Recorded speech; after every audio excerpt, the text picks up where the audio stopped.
Hello everyone, this is Neslihan Meriç, IEEE Women and Engineering Turkey section, EMBS lesson. You are now watching ET Talks in Turkey. Thanks for joining us tonight. We have two valuable guests. We would like to introduce you Dr. Virginia and Dr. Nadia, valuable members of IEEE EMBS lessons. Now I am giving floor to the Simay. Simay.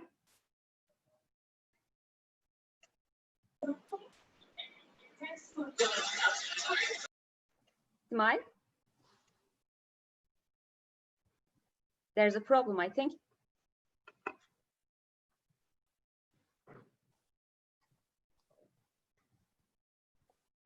I can continue. Okay. I just want to, we are going to back to Simay later on. I think there is a problem about the computer. I just want to remind our audience that you can ask question anytime during the conversation. Just leave your question or your comments in your chat box. Because it will be interactive conversation, you can ask question. We have an answer section end of our conversation. That's okay, Smile now? That's everything perfect. Is fine? Okay. You can continue. You can continue. Of course, that happens. That happens. It's very live. We already had many IEEE talks so far, but thank you for joining us, Nadia and Virginia, and thank you for leading the discussion, Neslihan. And this is Simay Akar. I am IEEE Women in Engineering Turkey section chair. So, and also I have different hats in IEEE as a volunteer and working in the renewable energy industry for a while, and member, IEEE senior member since 2007, and serving some volunteer roles and positions over the years. And also currently I'm in the Women in Engineering Global Committee and Vice Chair of Women in Power of Power and Air Society. So actually working with Nadia and Virginia there. And as a leader of the IEEE Women Engineering Turkey, we're working with Neslihan together with an amazing team of IEEE Turkey Women Engineering Society liaisons. Just a brief introduction to IEEE, if you don't know the structure. So we have affinity groups, like we have Women in Engineering Initiative. So Women Engineering has a global committee, and also the Turkey section is like other sections. We have Women Engineering Affinity Group.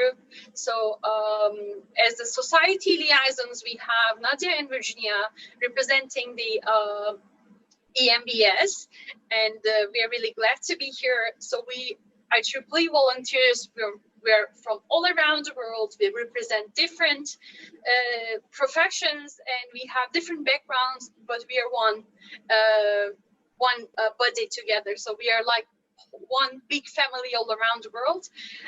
Now we have amazing guests. This is an IEEE Turkey ET talk as IEEE Turkey Women in Engineering section. When we experienced the COVID during the hard times, like all our section affinity group plans changed, and we quickly took action and started this ET Talk initiative around the early May. So like we already had a lot of ET Talks, host really important, valuable guests early like you are. So like we continue this strategy and hope we have great audience watching us, and we will touch other people's life with our stories. That we're really excited to hear your stories, Nadia and Virginia, and we will also join you during the discussion. And I would like to give floor back to Neslihan to continue the discussion. And thank you so much for being here, and thank you so much for all the audience for watching. Thank you, Simay. Now we can start with introduce yourself, please. Could you please introduce yourself, Virginia? We can start with you. Okay, thank you so much. Thank you. I am electronic engineer. I study at the National University of my city, Mar del Plata. Then I made a master's degree in philosophical science, and then I made a PhD in biological science. I'm a little older than both of you, so in my time there was not the PhD in biomedical science in America, in Latin America, so that's the way old people used to do her history, first electronic engineer, then biological science. Nowadays, I am in charge of the PhD program of biomedical science at my university. I was president of the Argentinian Biomedical Society and also of MBS chapter, Argentinian chapter. And now I am represented with Nadia, MBS, in the Women Committee of IEEE.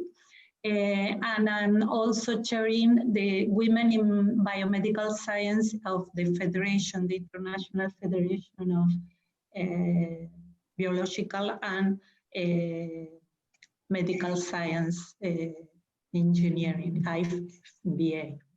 And that's all. That's great. That's great. Successful woman. That's why I'm like IEEE WIE community. We are very happy and glad to meet you. Now we can continue with the Dr. Nadia. Could you please introduce yourself? Hi. Thank you for the invitation. And our pleasure. My trajectory is a little bit similar. So I did I did my undergrad in Brazil, so in a small town called Caxias do Sul. And what I did in that time was, I'm going to translate as industrial automation. Then I did my master in automation, instrumentation, and control in Portugal, in the Faculty of Engineering of University of Porto. And those two degrees can be summarized as mechatronics. Is the best way I can summarize my trajectory into my master's. Because I did my master's inside a neurosurgical room in anesthesia, my PhD became a biomedical engineering PhD, and that's how I became a little bit of mechatronic and a little bit of biomedical engineering. But I have been involved with EMBC since the very beginning, 2007. That was in Lyon in France. And since then, I have been participating as a volunteer in many aspects, as a reviewer, as helping in the conference, involved in several different places with different hats. In this one in specific, because it was to be in Montreal, I got this invitation to help, to volunteer in Women's in Engineering, and it was a blast that we could bring a talk for any women in the planet that will be registered, and then they could actually have access. So we didn't have our lunch on that we usually have our lunch on, but it was very interesting because this way we reach much more than just the people that are in the conference. So that's me. Thank you once again. Thank you for joining us. You addressed very good points. Really, we need more women to continue this community. This is, because women are strong. We all know. I would like to ask you, tell a little bit about your professional career. You mentioned it, but could you please explain a little bit deeper because you have very important professional lines. I mean, you have impressive career in your professional. Can you tell us a little bit about your professional career and the IEEE volunteer story? This is the very interesting. I know that. I really want to hear your stories, volunteer stories. So we can continue with Dr. Virginia. Would you like to start? Yes. I began to work in women in engineering some years ago. I think is when you are young, you think you can success for yourself because of yourself. You think you are strong and you have success because you. But when you grow older, you realize it's not only you. It had to be about you, but all people surround you is important. That's the reason I became a volunteer, especially in women in engineering, because I realized there's a lot of women that not have the same family in the origin or the same possibilities, and the one that can the woman that can be models for that women and help them, and I think this is very important. When you go back in your history and you realize there were a lot of women and also men that help you in that career, it's important to help with the contacts, to help with the communication, whatever you can do to help other women to go on the same way. I think we need more women in science. We have to give models, because you can't be what you can't see. So you have to be visible. Women make visible women in science, so our children can, our daughters, our granddaughters can decide, oh, maybe I can study that kind of things. That's my idea, to be volunteer. Yes. That's great. That's great. Awesome. Thanks for everything you do for IEEE and also in your life, and so also for women, all other women. Thank you very much. Now we can continue with Dr. Nadia. How about you? It's very interesting that I didn't know that Virginia was in Argentina, but I think that's my story, and it may resonate with a lot of other women. So I did like my master's, my PhD, and I mean, everybody, every woman, you know, that gets in that point questions themselves, like, what's gonna be after this, right? And EMBC has been part of my academic trajectory.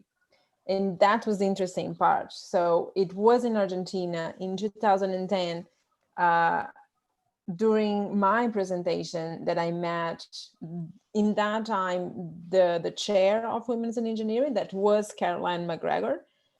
And she was the one that actually said to me, would you like to come to Canada and work with me as my postdoc? I came to Canada and I started working with her. And here is the interesting thing about that, is that when I got here, I realized that she was really a champion on how, you know, women should attract other women in science, how we actually open that door and support women, because we all have the same, how can I say, we want to be scientists, we want to be engineers, we want to be, you know, same shit. We are all same shit. Exactly. But the hardest thing is not to get there, because we are as brilliant as our co-partners, the males, right? The problem is to stay there. That's the challenge. It's to stay in academia and to succeed. So once you are in and you want to succeed, you have other challenges. So now you want to marry, now you want to have children, and all of that can be seen a little bit different from our peers, right? So I learned a lot through the years with her and through EMBC, working in every conference. It is, the past 13 years has been the house of my science. Everything I do, I publish with them and I'm there. It's a great network. It empowers other women through the conference. Now they even have one more committee that is equity and diversity. That is amazing that we have one more committee talking about inclusion, right?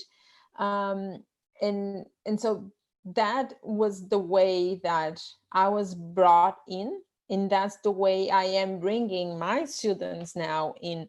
I think the women know what they want and they know the path.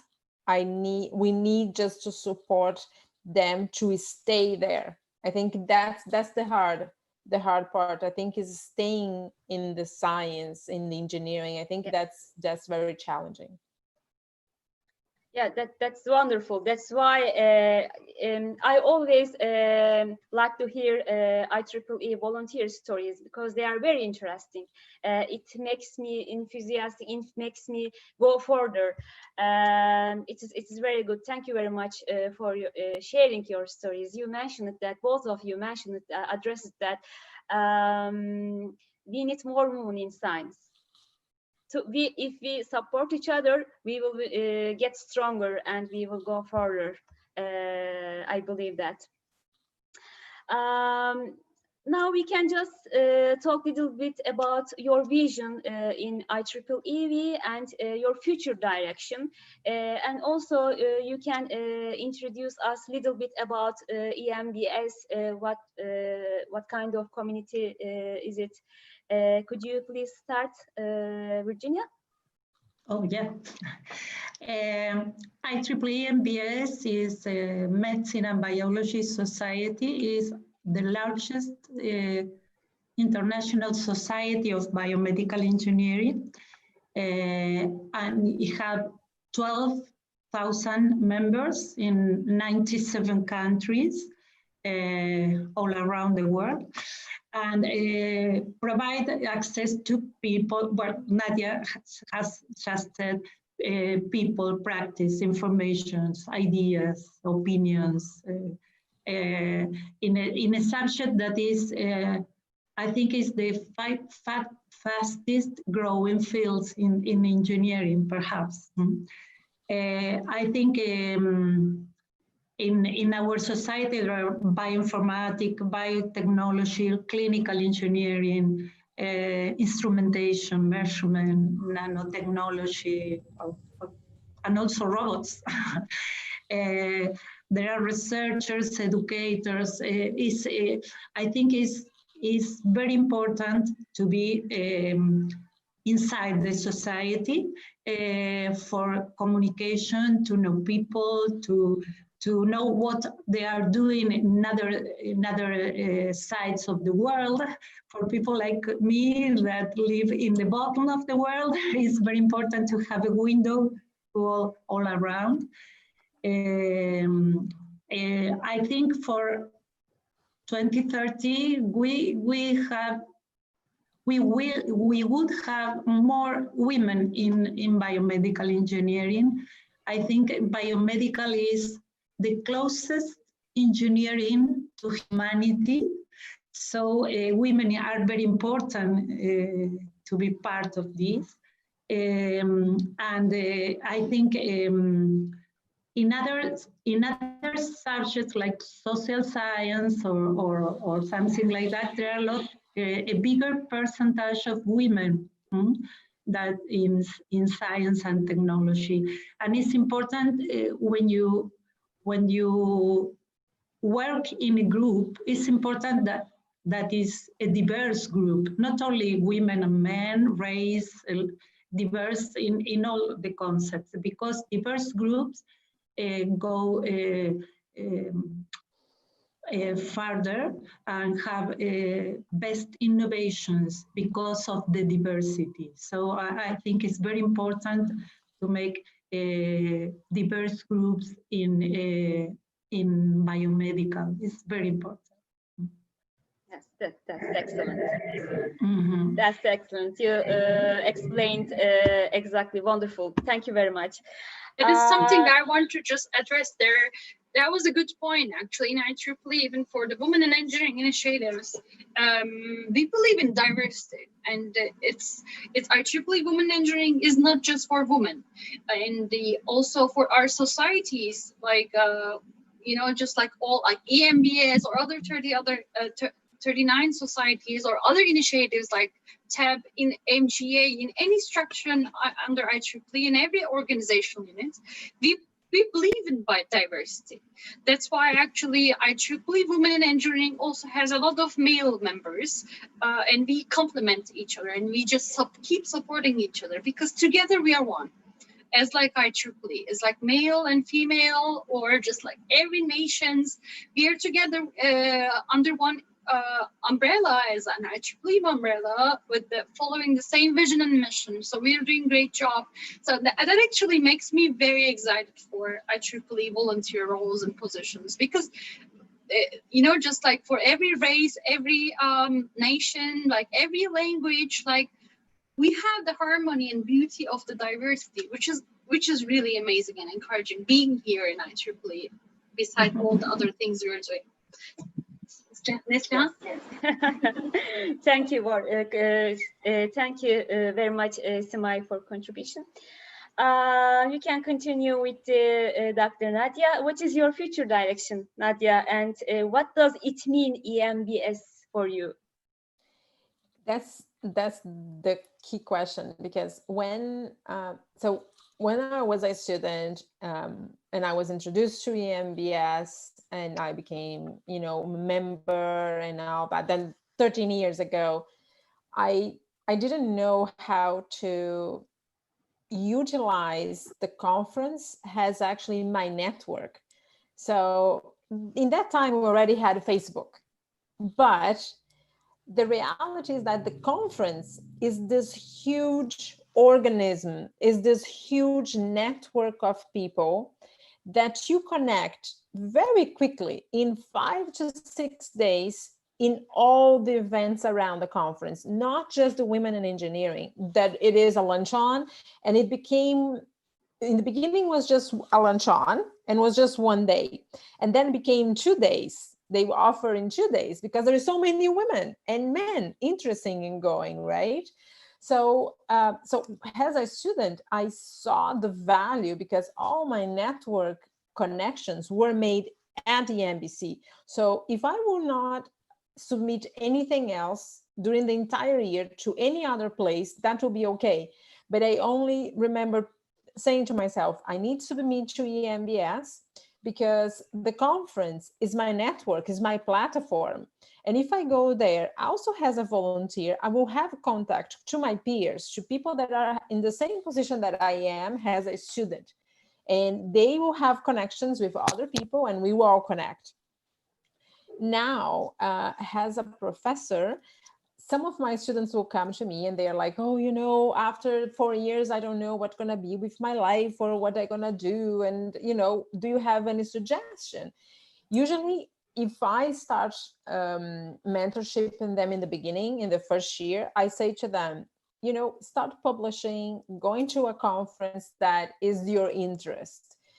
I do have my research assistants, they are in biomedical, so I enforce them to go to EMBC because that is their platform and they volunteer as well. And they are present there because that's the way they're gonna grow their network. I think the future, it's very, very clear in the sense that you all already talk about it. It's not just about the women, because if we do one step back, right, and we think that there is people with a lot of opportunities, people that, you know, have the means to get education, to get exposure. There is people that have a lot of programs like women nowadays, but still there is males that don't have the opportunity and they would like to have the opportunity, right? So, and I'm talking about children that are less, that have less opportunities in countries that have less opportunities, and we have the duty to bring this to them, to be able to educate them that there is no difference. The only thing that we really have is the brain, right? Yes. All the other differences actually are physiological, and we have to deal with them. So I think the future is really more broad than narrow. It's really about the diversity and the inclusion and being all on this together. But that's how I see, I think the women in engineering gonna get stronger in that diversity. I don't think we're gonna, you know, continue alone. Like Virginia said in the beginning, she's not here because she was just herself, by herself. It was because she was surrounded by people, men and women, that brought her here. And for me, it was the same. I had so many supervisors that were male that actually, you know, push me and pull me and make me become what I am. So I think that's the future for, and it has been at EMBC for a long time already, that we do have males in the Women in Engineering lunch on, not one, not two, they are there, and everybody, you know, we are together on this. Yes.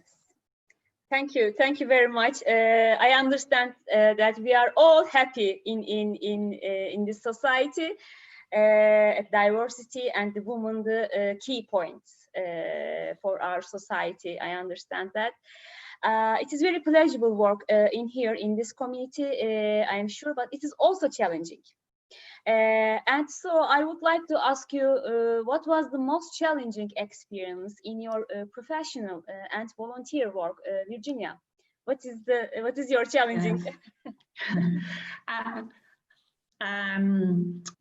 You have to put it in my country, and 20 years ago, I was vice dean of my faculty, my school of engineering, and I had to work with a lot of chief of department that were the departments that were led by men. That, I think that was my more difficult task, because I think women have arrived to a lot of places, but still it's difficult to be in the decision places.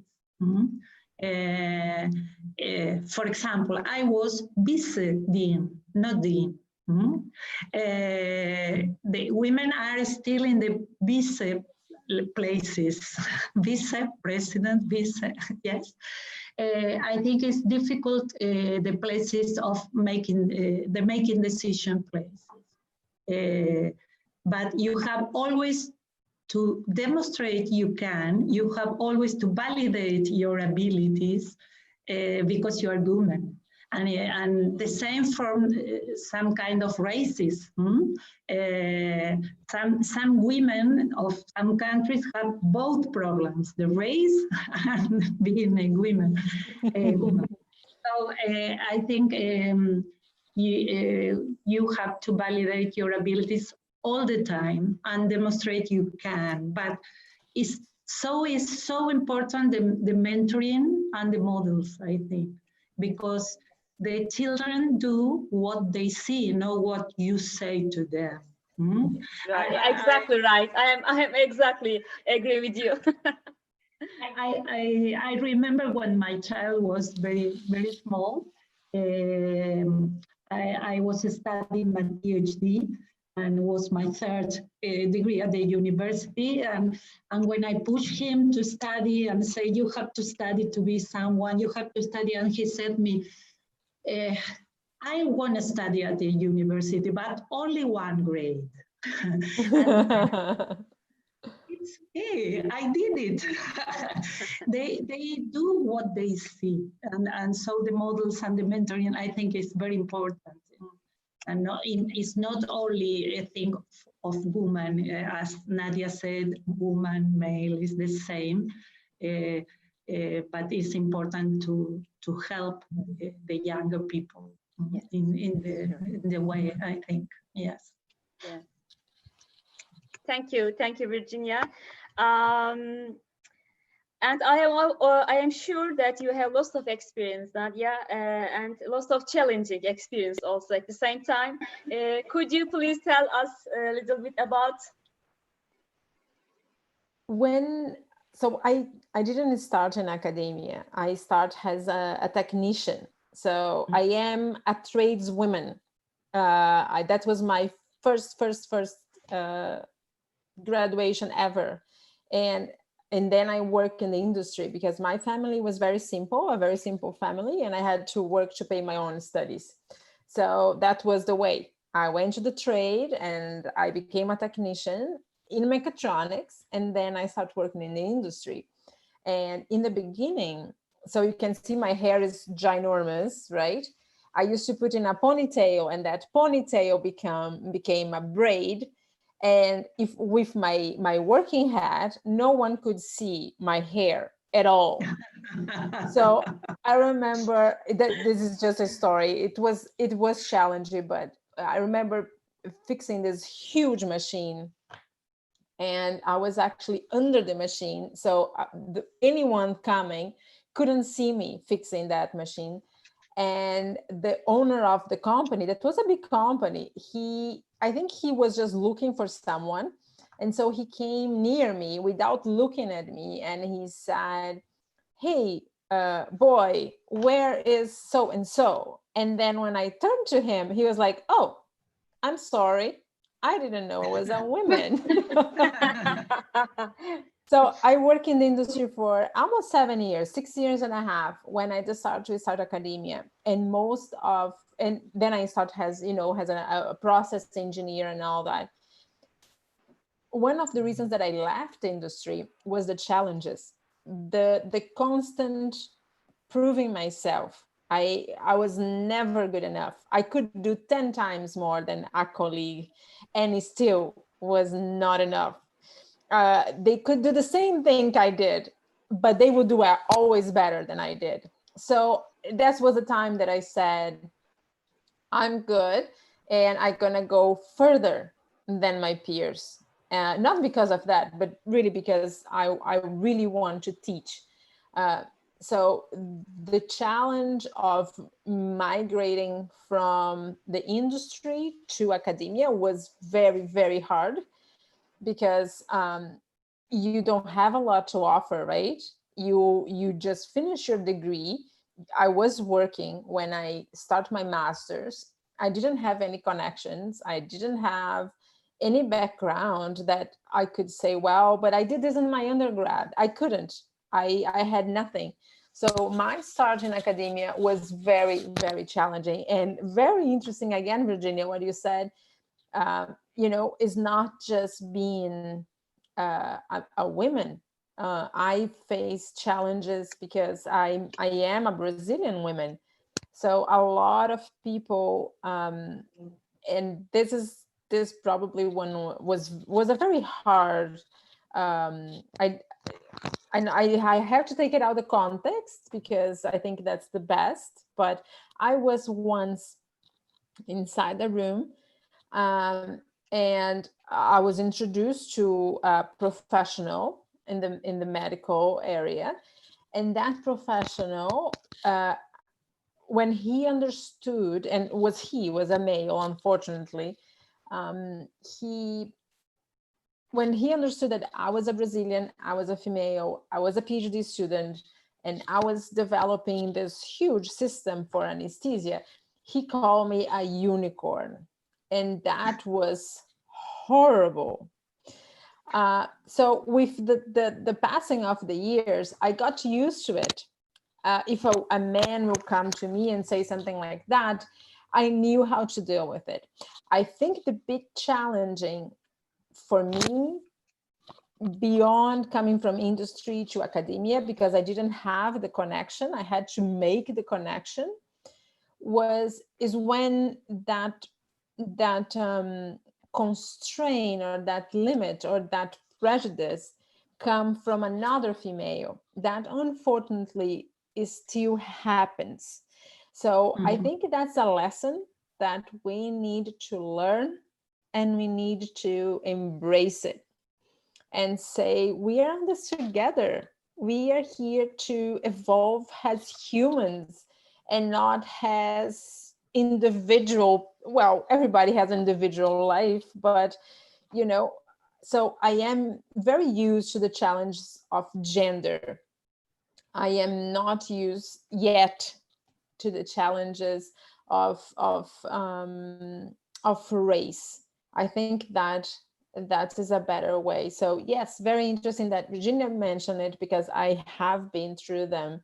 But I think the challenge that I faced the most was that I came from industry and I had to go to academia. That was very, very hard. Yeah, I can imagine. I am doing the same thing now. I can imagine, but I am so glad to have a woman like you in our community. It is very interesting to hear your stories. Thank you very much for sharing your stories. It is very interesting, really. And Neslihan, I would like to address, because Nadia and Virginia, they both actually mentioned there's still all around the world, in every job, in every sector, in every industry, academia, and the other professions, like there's a glass ceiling, which is very obvious that like we deserve to be a co-chair or chair or lead the departments, but we're as a woman, we're going through more challenges than maybe male, but we are still trying to be equal. But by nature, there is still a glass ceiling to go higher level or be equal in the environment. This is by also statistics, it's proven. Okay, we are just going in better direction in every sector, but still we are not at that level. However, unfortunately, this is something we need to change altogether. And unfortunately, there are still women in our peers, like in our environments. They even create more challenges to each other. We shouldn't. The life is already hard for us. It's like life, and you are right. Exactly. And like we still don't have the stereotype. We keep supporting, as like all of you, I know you all, as like, because we're volunteers, and we don't hesitate, keep supporting the other women. We should, because we're good samples. And I'm sure in your past and all the people around you, they're having the same issues with other women. But we don't give up. If we give up, women, we cannot make the change. That's why we're all here. We will keep working hard. We will keep up the good work to change all together. And if someone is watching, if you have someone around you, don't lose your hope, and keep trusting and keep supporting each other. Exactly. Because together we are stronger. If support each other, we will get stronger. I believe that. As you said, life is difficult, more difficult than for women than men. We all know that. We have child, we have housework, and we have to do lots of things in our life. Really, it is very difficult. Thank you very much, Smile. Virginia, I would like to ask you my last question. Will be, what is your advice to our volunteer and our audience? What is your advice? I think self-confidence is very, very important. Some of us have families that gives self-confidence in the very beginning, perhaps, but some no. So we can volunteer helping each other to obtain that self-confidence. It is possible. supporting by extending our connections. We are the one who are older can give the younger our connections, and also helping to embrace their vulnerabilities, because when you know which are your vulnerabilities, you can correct, improve, and rectify your work. I think you have to believe in yourself. Everything you want to do is possible, and we can support each other to obtain that kind of things, and be. It's important to live by our passion. If your passion is to work in biomedical, Yes. You have to make it possible, because it's a great job. It's wonderful to be an engineer and also helping people so close. Every engineer help people, but biomedical engineer, we are so close to life, to humanity, and it's a wonderful place to be human and work on that subject. Yes. Yes, yes. You addressed very important points, patience and self-confidence. For everybody, not for women, but they are very important. If you have both of them, you can do everything. You can do everything that you believe. You can do everything. I believe that. What about you, Nadia? What is your recommendation? What is your advice to our volunteer and our audience? I think my advice is one thing that I did a lot, and that's why I got here. And I think even if I meet myself through back to the past now, not back to the future, if I had a time machine and I could go back and tell myself like what to do, would be really to listen to people, but with real ears. Yeah. Pay attention in how people work and how they advise you, and then try to understand how they do that. Because, for example, I was in a position before that I had mentors, and I had male and female, and I listened to them, and I almost try to suck that information in. I will question them, how to do this, how to do that. I think that's very important. Have those models, males and females, for the good and for the bad. So be a good listener. And I'm gonna be redundant, but yes, passion is everything. If you do one thing that you don't like, for one day, you will see how bad and miserable your life can be. So if it's something that you don't like, try something else, try something different. But listen, be a good listener, because that will take you far. If you understand how to work, it's very important. Yes, you are right. It's just I cannot say anything else because you already have mentioned all the important everything. Points. Thank you very much. Yeah, almost everything. Simay, do you have any question, or do you want to add something else? I would like to. So this is actually a good chance for audience, because there are several people are watching. If you want to ask your questions, you can ask now. We haven't received questions yet. So since this is an interactive session, it's an opportunity for everyone. But of course, this is like, I want to keep this discussion much longer, because, everything you said are just like absolutely right. For all the advices that you would give to your young years, just like younger of you, is like also your future, because we keep growing, we keep learning, and every challenges we experience, it made us who we are today. And all the support and all the troubles, crises, all together, they all made us who we are today. But also who will be tomorrow. So it's actually the same us, and we keep growing. It's very important. So this is something I want to ask, is just maybe another discussion topic. So because we already addressed so many good points, that all the challenges we faced in the past, the advices we would give to our young years, maybe 17 years of us. So it's a good topic. So what would you advise, so not the others, for your tomorrow?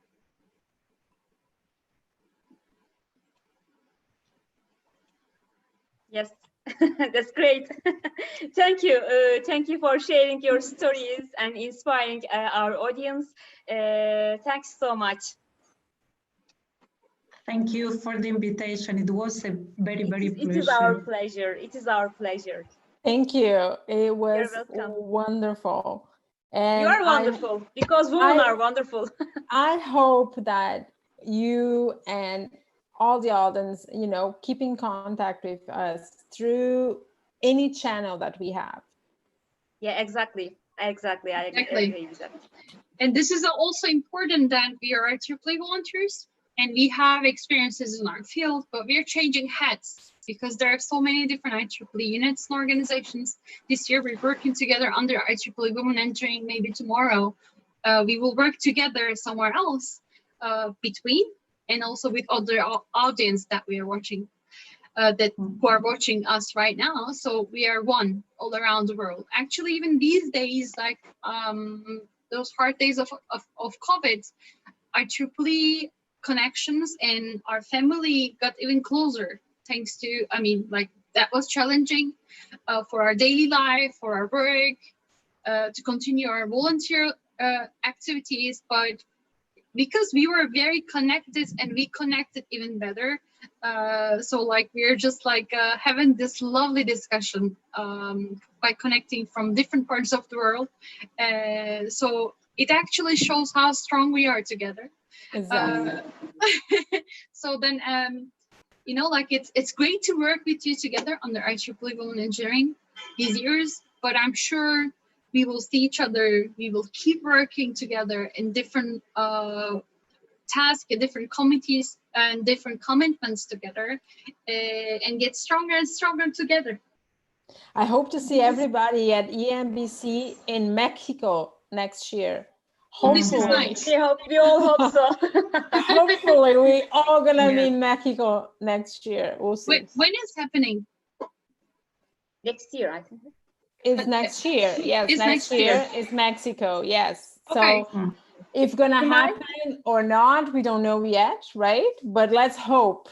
And if it's not Mexico, then we'll be Scotland following that. So we, one way or another, Virginia, we're gonna see each other in person.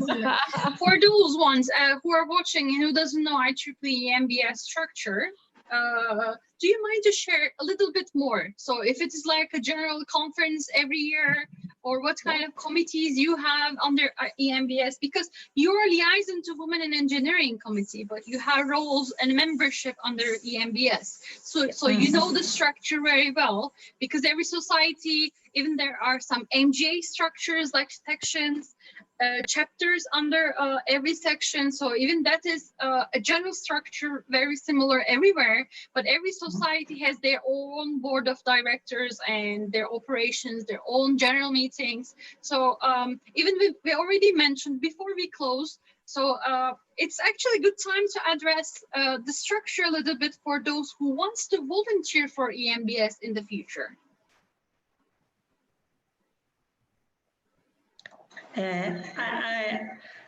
Not only the conference, I have to say, I think it's very important also the summer schools for young people. The summer schools MBS organized in different parts of the world. I begin with the summer school at France, at Rennes in image processing.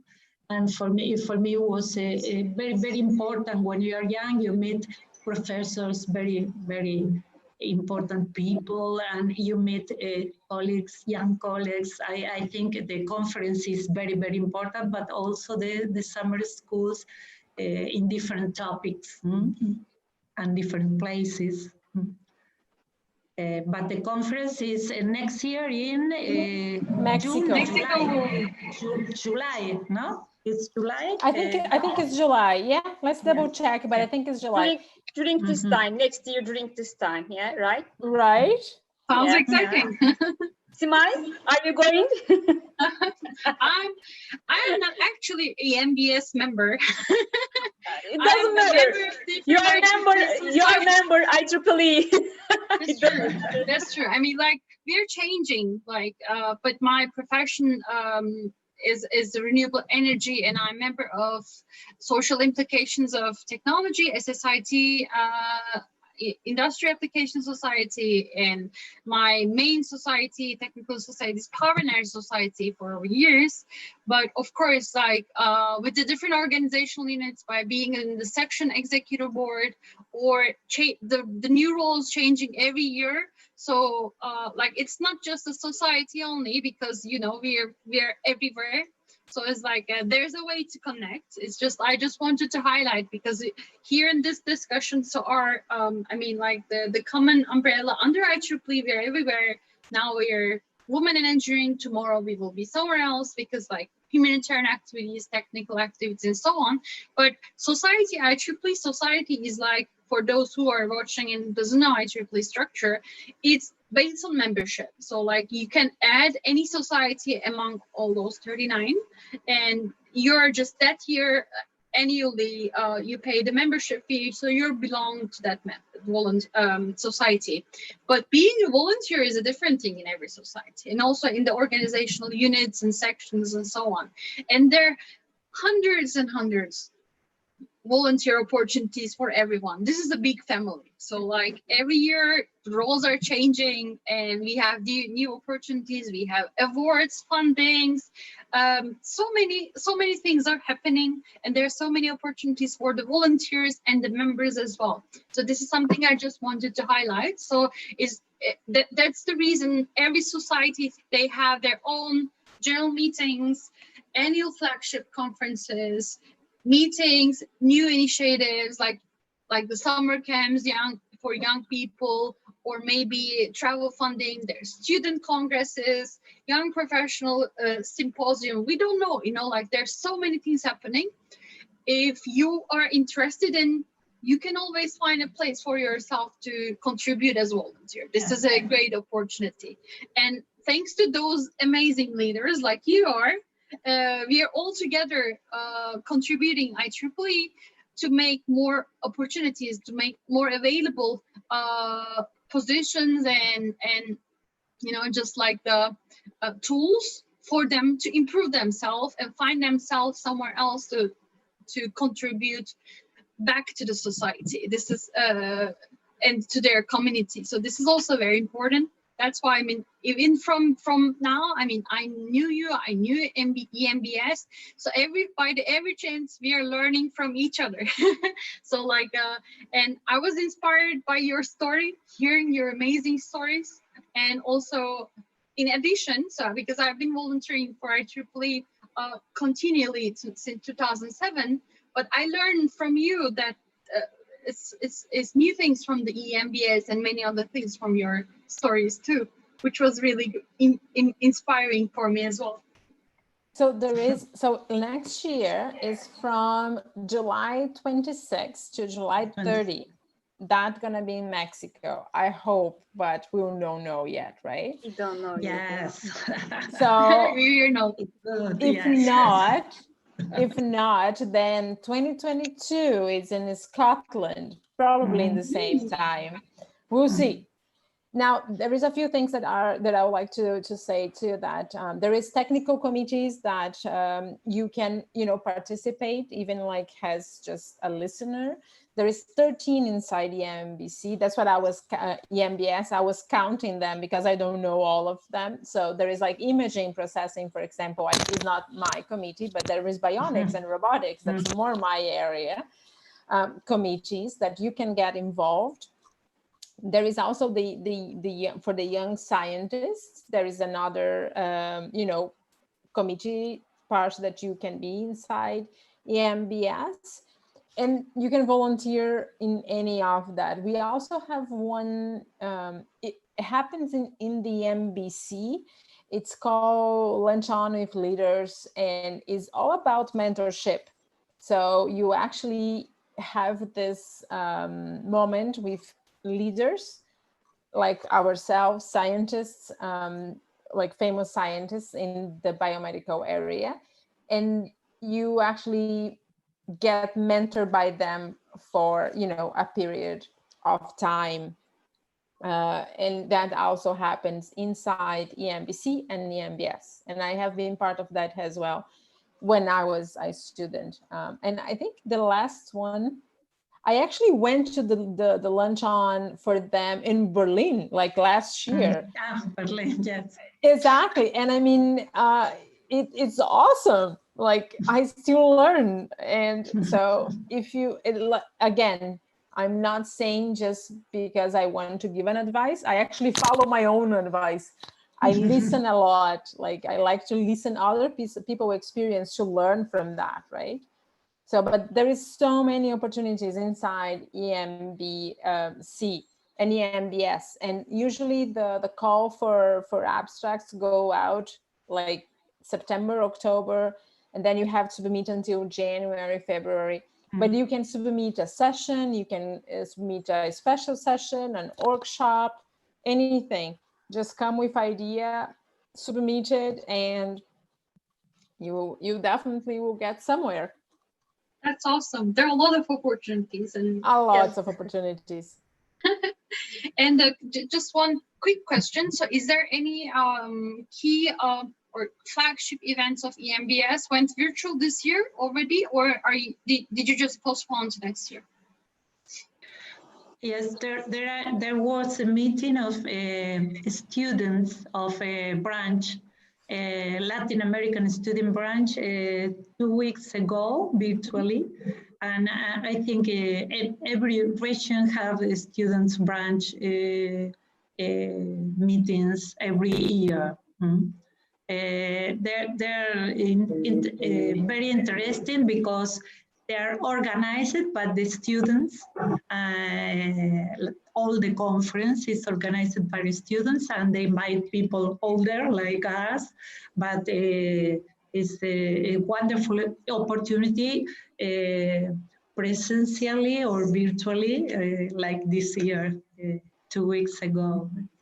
It's very interesting. That was really, really impressive, you know, like how IEEE volunteers responded despite these challenging situations. So how we responded and how we took action quickly and changed our conferences, events virtually.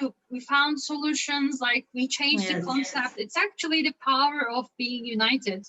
So that's why even next year, if we need to do something virtual, so we already, even for so many technical society events and IEEE main events, that we learn how important being as virtual, because sometimes you cannot travel. So like I'm pretty sure there will be always like hybrid virtual options, virtual sessions. Even we really need to meet in person. It's obvious, because like we need to see each other, and it's a human to human interaction. So like it makes us who we are. So like in the future, hopefully soon, we will keep doing this in-person interaction, but there will be some hybrid virtual like options for those who cannot travel there. So we will able to connect actually even from those challenging moments and the situation. We learned something because we responded it quickly, and we took actions. Now we are improving already there. Yes, and it's very important for people who live in countries so far from the, like my country, or like Turkey, or countries that it's a problem to travel so long. When I travel, whatever I go, I have to travel 9 hours, flight 9 hours at least. So virtually is important for us. Yes. And we're still living with the hope that we will meet in Mexico or Scotland or somewhere else someday. We will Yes. definitely. we will see each other in person. Definitely one day. Keep doing sooner or earlier. But we never told, because we knew each other earlier. We are working in the same committees and we exchange positions. But earlier we never had the idea to connect in this kind of like an evening call, like natural conversation, connecting and hosting you from Argentina and Canada. Now you're just like our host, just like at this lovely evening in Turkey, which is amazing. So we learn it. We're definitely learning, because we are open. Yeah, we are open-minded. motivated the situation. We changed the situation. It is very important. Yes, you are right. You are right. And thanks for Zoom, and thanks for Google Meet, and thanks for the other. All the applications. Yeah, they are very important, as you know. If there isn't any application, it's very difficult to connect. Yes. Yeah. Yeah, all the applications. We address and we give their name of all, because we're not advertising, but That's it. Yeah. thank you for everyone. Oh no, we have to thank all the engineers and technologies and scientists working hard behind all these initiatives. That's important. We need to address people who are working behind all of those. Oh yeah, absolutely. Absolutely.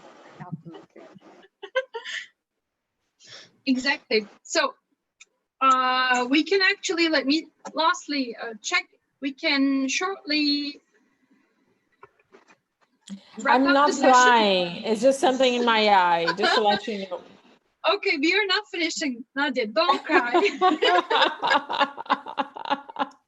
We will meet again.